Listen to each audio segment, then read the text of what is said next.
Welcome back for another season of Sports Talk. Season 5, Episode 1, BNB's first and longest running student-produced show. Last year, we had 3 compressed seasons. This year, we're rolling right into the fall sports season. On the topic of fall sports, Mepham football is already 4 games deep into the season. With Billy Kender graduating last year, St. Anthony's transfer Nick Honorkamp took over the QB1 position. Tom, you take a deeper look at that. 1, 2, 3, 1, 2, 3, 1, 2, 3, 8, 1, 2, 3, 8, 1, 2, 3, 7, 1, 2, 3, 7, 1, 2, 3, 5, 1, 2, 3, 5. Let's go! After a tough season for the Pirates going 1-4 last season, it's bounce back season, with not only a new season, but a new quarterback. Let's go, let's go. Watch out. That's it. Being behind Billy last year, it was a nice warm-up, seeing how things go around here, getting used to everything. This year we got good teams. We got a really solid team this year, and it looks like we're going to be good, so excited about it. For Nick, it was no easy task preparing for the season. Just working hard at practice, watching film, having my teammates' backs nonstop, just looking out for each other, you know? That was a catch. Playing behind dual sport athlete and now Mepham graduate Billy Kender, it helped Nick grow as a player. Billy did a really good job last year of helping Nick grow, not just while Billy was healthy and Nick was the starter, but even after Billy got hurt, and he worked his schedule around our practices, and he did his therapy after, so he could be there to kind of help coach Nick and talk him through some of the things, and what he should be seeing pre-snap and as the play develops and post-snap, and I think it was definitely huge for him. That's perfect. Yeah. He's the only one, if he's one leverage, he's the only one that can catch up with. If you miss him here, the safety's in. Yeah, safety will come. Yeah.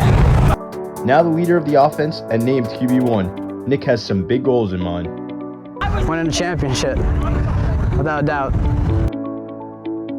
For the rest of the season, it's only positivity looking ahead for Mepham football. For BNB, I'm Tom Morrow. What a great story there, Tom. An adventurous 4 weeks in the book for Mepham football. 4 more games for them, and they're looking to make a push in the playoffs. One of the big stories this year has been junior Sofia LaSpina making history on the football field. I'm sure you've heard of Sofia LaSpina. Shotgun formation, 3 receivers out. Mayo rolls to the left on the play action and finds Sofia LaSpina in the end zone for a 4-yard touchdown. LaSpina's first of the year and her first of her career. What a special moment for Sofia LaSpina.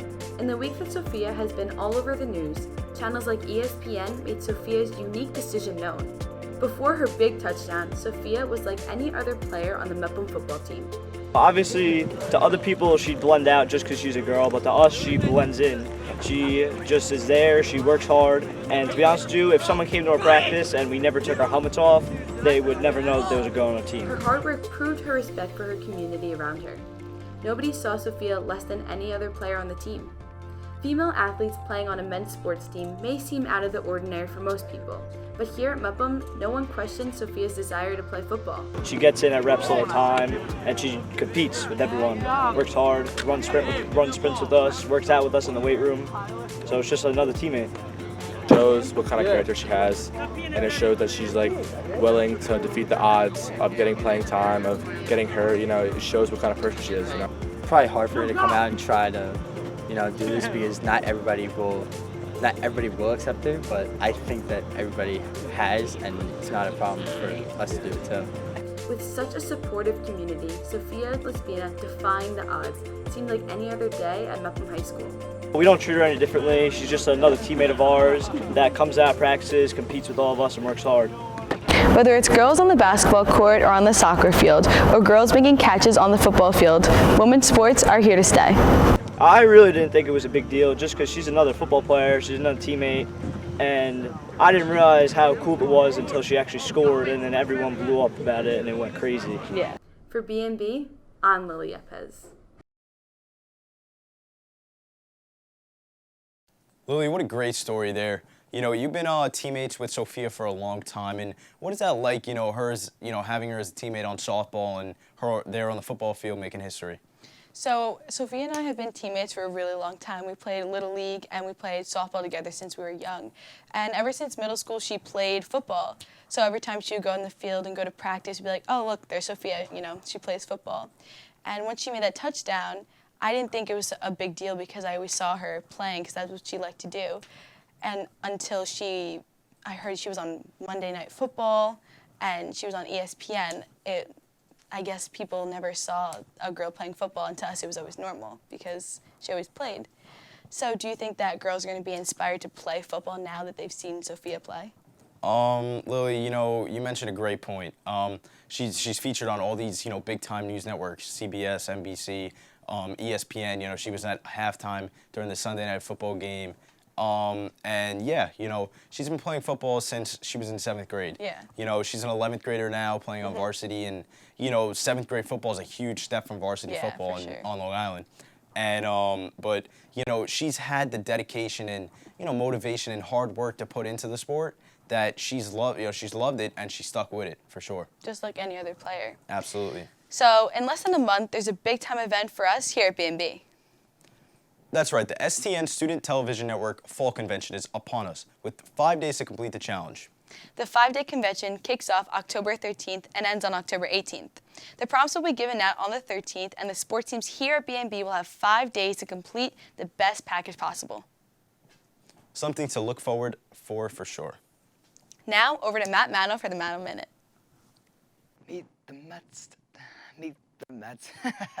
I'm Matt Manno, finally back with the best minute in sports. And for the first time this year, let's start the clock. Man, I really do love being here on this set. But you want to know what I don't love? Watching the Mets play baseball this year. The Mets spent 103 days, 103 in first place, and they ended up with 75 wins. They broke a record for the longest time in first to end up with losing records. Congratulations, Mets. You just proved the Manno curse truly has no limits. Because if you remember, I spent my debut talking about how y'all would be good. But what happened? Well, let's talk about the injuries. Let's start with that. All 33 of them. Only Aaron Loop and Trevor May stayed healthy this season. And the team used 76 players. And let's not forget about Jacob deGrom, who was pitching 7 times better than the average pitcher by ERA+, until he, of course, got hurt. Losing the best player in baseball isn't something you can just bounce back from. But the pitching wasn't the problem. It's that the team couldn't hit water if they fell out of a boat into the Atlantic Ocean.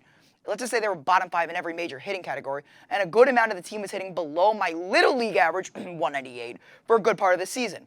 But here's my playoff bracket. If you want to see me Manno curse something else, let's just send it back to Tom and Lily. That's disappointing. Thanks, Manno, and it's certainly been a rough season for the Mets for sure. For Matt Manno, I've been Lily Epez. And I'm Tom Morrill. We'll see you all next month with the new and exclusive sports news.